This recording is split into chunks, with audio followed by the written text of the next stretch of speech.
አቸውን አጋርተውናል። የአረንጓዴ አሻራ ራችን ዝም ብሎ ችግኝ መትከል ብቻ ሳይሆን የተለያዩ አካባቢያዊ ኢኮኖሚያዊና ማህበራዊ ጠቀሜታ ያለው ነው።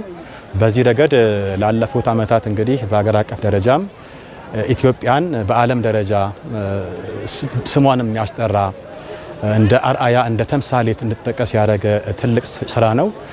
የአረንጓዴ አሻራ መርሃ ግብር በተለይም የአፈር መሸርሸርን ከመከላከል የተራቆቱ አካባቢዎችን እንደገና በደን ከማልማት አኳያ የሥራ ዕድል በመፍጠር በምግብ ነክ ችግኞችና በምግብ ደግሞ ራስን ከመቻል አኳያ ከፍተኛ የሆነ ጠቀሜታ እያበረከተ ነው ያለው።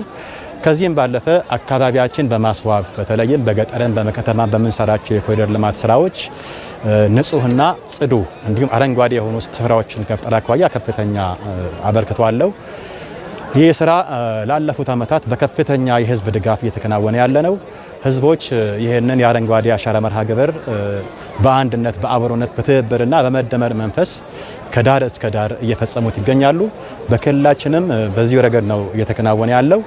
በዛሬው ዕለት እንግዲህ እንዳየነው ከማለዳው ጀምሮ ከህፃናት እስከ አረጋውያን ያሉ በገጠሩም በከተማም አካባቢ የችግኝ ተከላ መርሃ ግብር እያከናወኑ ይገኛሉ። ይሄ እንግዲህ የችግኝ ተከላ መርሃ ግብር ዘንድሮ በአገር አቀፍ ደረጃ ወደ 800 ሚሊዮን ችግኞችን በአንድ ጀንበር ለመትከል ነው የታቀደው። እንግዲህ እስካሁን ባለው ሁኔታ ስንመለከተው ደግሞ በክልላችንም በሌሎች አካባቢዎችም እንደሚሳካ ትልቅ እምነት አለኝ። እንግዲህ ዋናው ነገር ችግኝ መትከል ብቻ አይደለም። ችግኝን መትከልና በቀጣይ መንከባከብ ያስፈልጋል። አንዳንድ አካባቢዎች ደግሞ እንዳየነው ምናልባት የዝናብ እጥረት ሊኖር ስለሚችል ይሄን የዝናብ እጥረት ሊያስከትል የሚችለውን ችግር ከአሁኑ ታሳቢ አድርጎ የውሃ አቅርቦት እንዲመቻች አድርገናል። በተለይም በክልላችን የተለያዩ ተቋማት በዚህ ስራ ላይ እንዲሰማሩም በማድረግ ረገድ እነዚህ ችግኞችን ዛሬ ከተከልን በኋላ በቀጣይ በቋሚነት ውሃ የሚያገኙበትን አግባብ አመቻችተናል ማለት ነው። እንግዲህ ይሄ ስራ የሚሰራው የአንድ ቀን ስራ አይደለም፣ የአንድ ጀንበር ስራ አይደለም። የህይወት መርሃችን መሆን አለበት፣ የዕለት ተዕለት ተግባራችን መሆን አለበት። ይሄን የምናደርገው ደግሞ ለመጪው ትውልድ ነው። ለአሁኑ ትውልድ ብቻ ሳይሆን ለመጪው ትውልድ ምቹ የሆነ አካባቢ፣ ምቹ የሆነ ሀገር፣ ምቹ የሆነ አጠቃላይ በኢኮኖሚ በማህበራዊ በፖለቲካ ስራዎቻችን ቀጣዩን ትውልድ ታሳቢ ያደረገ ስራ ስለምንሰራ የአሁኑ ትውልድን እንግዲህ ችግኝ ይተክላል። ለቀጣይ ትውልድ ደግሞ ትልቅ አበርክቶ ይኖረዋል። ለትውልድ የምንሰራው ስራ ስለሆነ ሁላችንም በአብሮነት በአንድነት በዚህ ስራ ላይ እንድንሰራ በዚህ አጋጣሚ ጥሪ ያስተላልፋለሁ።